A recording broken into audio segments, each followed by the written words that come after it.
बिस्मिल्लाहिर्रहमानिर्रहीम। अस्सलाम वालेकुम। वेलकम टू माय चैनल हम और सेहत। एक ये इंसानी फितरत है कि हम समझते हैं कि हम कभी बीमार नहीं हो सकते।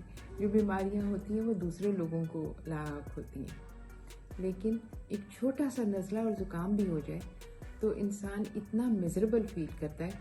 और आपने ये मकूला तो सुना हुआ होगा, जान है तो जहान है।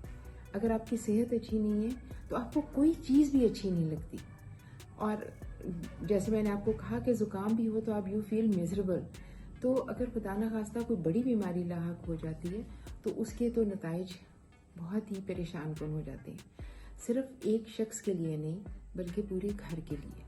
आप फाइनेंशियली, आप इमोशनली स्ट्रेस में आ जाते हो। तो अपनी सेहत का ख्याल रखना बहुत ज़रूरी है। ये तो आपको अल्लाह ताला की इबादत करने के लिए भी आपको अच्छी सेहत की ज़रूरत होती है। आप नमाज़ पढ़ते हो तो आपकी सेहत अच्छी होगी तो आप नमाज पढ़ सकोगे। आप रोज़ा रखते हो तो उसी सूरत में जब आप खुद एक सेहतमंद शख्स हो। आप हज करते हो तो नहीफ और नाज़ार आदमी क्या हज करेगा। आप जहाद करने पे जाना चाहते हो तो आप जहाद के लिए नहीं जा सकते अगर आप एक बीमार फर्द हो। और माशरे का एक फ़ाल शहरी बनने के लिए भी आपको सेहतमंद होना बहुत ज़रूरी है। अब आप ये देखिए कि सेहतमंद वालिदैन सेहतमंद बच्चे को जन्म देंगे और उसकी परवरिश करेंगे। अगर माँ बाप सेहतमंद नहीं है तो बच्चा भी सेहतमंद नहीं होगा। तो ये हमें अपनी सेहत का ख्याल रखना, ये हमारी अपनी जिम्मेदारी है। उसमें सबसे पहले आप देखिए, एक कहा जाता है ना, prevention is better than cure, कि अपने खुराक का, अपनी सेहत का, अपनी एक्सरसाइज का, छोटी छोटी चीज़ों का ख्याल रखिए।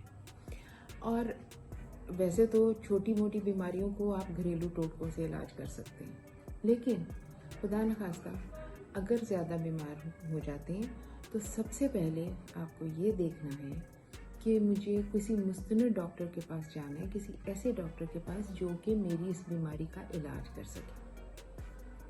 दूसरी बात ये कि आपने अपनी बॉडी को आपसे बेहतर कोई नहीं समझ सकता।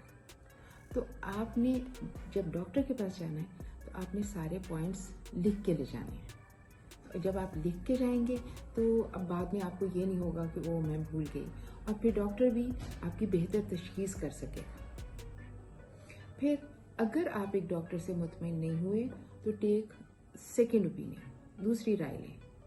और अगर दोनों में तजाद है तो फिर आपको तीसरा डॉक्टर के पास जाना पड़ेगा, थर्ड ओपिनियन लेनी पड़ेगी। लेकिन अगर दोनों में तजाद नहीं है तो आप आसानी से किसी एक को, जो उससे आप ज़्यादा कंफर्टेबल फील करो, उससे आप इलाज अपना करवा लें। अगली बात यह है कि जब आपने टेस्ट करवाने हैं तो आपने मुस्तनद लैब से टेस्ट कराने हैं, ऐसी लैब से जिनके रिजल्ट्स अच्छे होते हैं। आपको मार्केट में थोड़ा सा सर्वे करना पड़ेगा। पांचवी बात यह है कि हमारे यहाँ जाली अद्वियात की बहुतात है, तो आपने फार्मेसी ऐसी सेलेक्ट करनी है जहाँ पर कि आप जाली अद्वियात ना फरोख्त हो रही हों, ताकि आपका इलाज दुरुस्त सिमत में जाए। ये छोटी छोटी चीज़ें हैं जो हम जानते हैं इन बातों के बारे में, लेकिन उसके ऊपर अमल नहीं करते। तो अगर हम थोड़ा सा अपनी सेहत का ख्याल रखें तो हमारा घर, हमारा माशरा एक सेहतमंद माशरा होगा। मैं इस चैनल में आपको छोटे मुख्तलिफ टोटके, जो हमारे घरेलू चीज़ें हमारे पास मौजूद हैं, उनसे इलाज बताऊंगी।